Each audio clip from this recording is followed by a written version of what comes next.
लोकसभा निवडणुकीसाठी सांगलीच्या जागेवर शिवसेनेने दावा केला आहे, परंतु सांगलीची जागा आम्ही अजिबात सोडणार नाही.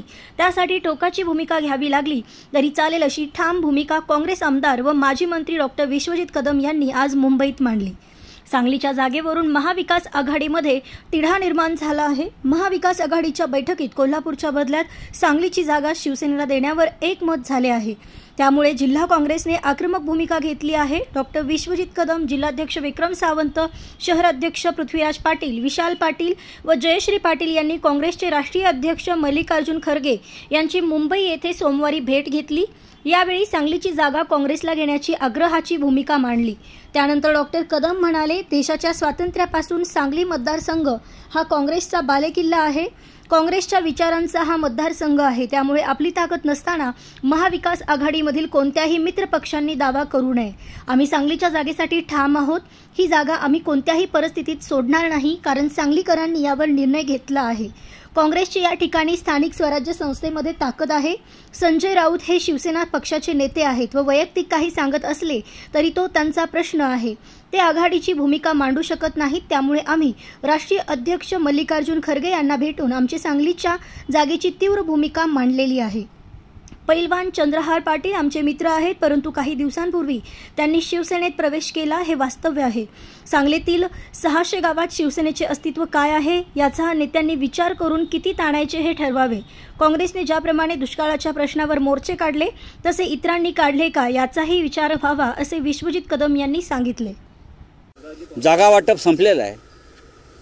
परवा नेहरू सेंटरला रात्री 11 वाजेपर्यंत माननीय शरद पवार, मी स्वतः, काँग्रेस पक्षाचे सर्व ज्येष्ठ नेते, वेणुगोपालजी, मुकुल वासनिकजी, अशोक गेहलोतजी, रमेश चेंथिला, बाळासाहेब थोरात होते.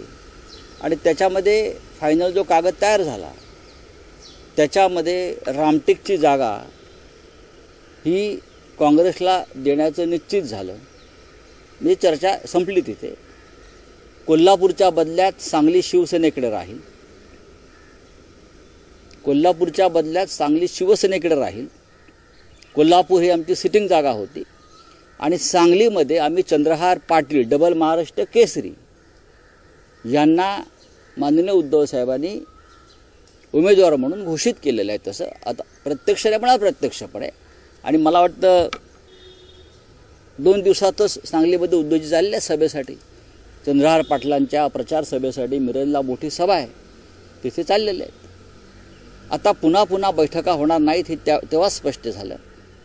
आज मी आणि उद्धवजी हे दौऱ्यावर आहोत. आल्यानंतर आम्ही पत्रकार परिषद घेऊन 3 पक्ष या जागा वाटप पूर्व. आता कोण काय म्हणत असेल त्याला. कोल्हापूरची जागा छत्रपती श्रीमंत छत्रपती शाहू महाराज यांना द्यायचं ठरल्यामुळे महाविकास आघाडी ती काँग्रेसच्या माध्यमातून त्यांना गेल्यावरती पश्चिम महाराष्ट्रामध्ये आम्ही सांगलीतली जागा घेतली. हातकलंगडे आमच्याकडे आहे बाजूला. राजू शेट्टी यांच्याशी त्या संदर्भात आमच्याशी चर्चा सुरू आहे. तर कुठल्याही महाविकास आघाडीच्या घटक पक्षाने या ठिकाणी अधिकार सांगण्याचा काहीही कारण नाही. आणि हा मतदारसंघ हा काँग्रेसकडेच राहणार आहे. हा काँग्रेसकडे ठेवावा ही अशी आग्रहाची विनंती आणि मागणी अत्यंत ठामपणे आम्ही जिल्ह्यातल्या सर्व नेत्यांनी, काँग्रेस पक्षाच्या कार्यकर्त्यांनी एक दिलाने एक विचाराने आम्ही या ठिकाणी महाराष्ट्रातल्या काँग्रेस पक्ष श्रेष्ठींकडे आणि दिल्लीतील काँग्रेस पक्षाच्या श्रेष्ठींकडे केलेली आहे. आणि ही जागा काँग्रेस पक्षाकडे राहावी याच्यासाठी आम्ही ठाम आहोत. ज्या चंद्रहार पाटलांचा जिल्हा परिषद निवडणुकीमध्ये मुद्दा असा आहे की सांगलीची जागा चंद्रहार पाटील यांना निश्चितपणे पाहिजे आहे. पूर्वापार आहे, पण चर्चा अशी की जालन्याच्या बदल्यात ती जागा काँग्रेसला मिळाली नाही.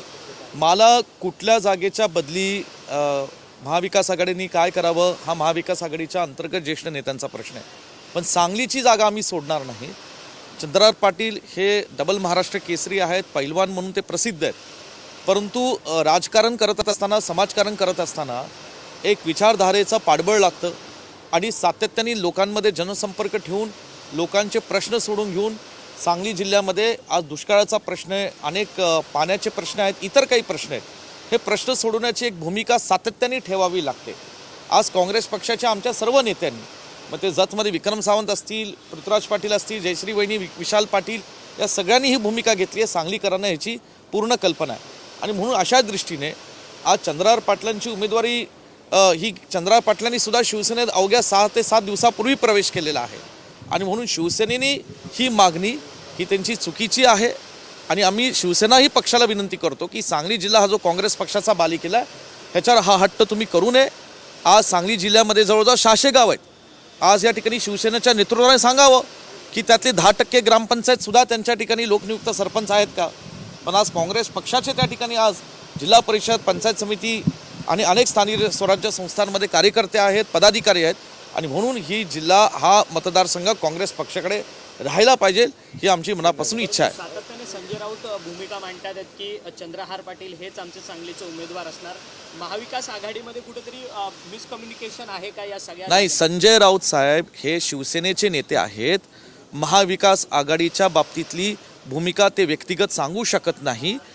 शिवसेनेच्या वतीने जर ते काही सांगत असेल तो त्यांचा विषय आहे, मी त्याच्यावर काही भाष्य करणार नाही। महाविकास आघाडीमध्ये शिवसेना, काँग्रेस, राष्ट्रवादी हे 3 पक्ष आहेत आणि 3 पक्षाच्या वतीने अधिकृतपणे ह्याच्यावर वक्तव्य भाष्य झालं पाहिजे। पुन्हा मी सांगू इच्छितो की कुठल्याही पक्षाने व्यक्तिगत त्याच्यावर टिप्पणी जागा वाटपाबाबतीत करू नये। या ठिकाणी आज सांगलीची जागा ही काँग्रेस पक्षाकडे राहिली पाहिजे आणि जर संजय राऊत साहेब काही व्यक्तिगत जाहीर करत असतील तर त्यांचा प्रश्न आहे। सांगलीची जागा आम्ही काँग्रेस पक्षाचे कार्यकर्ते लढण्यास सक्षम आहोत आणि आम्ही ही जिंकण्यासही सक्षम आहोत। चंद्रहार पाटलांचा जिल्हा परिषदला सुद्धा पराभव झाला।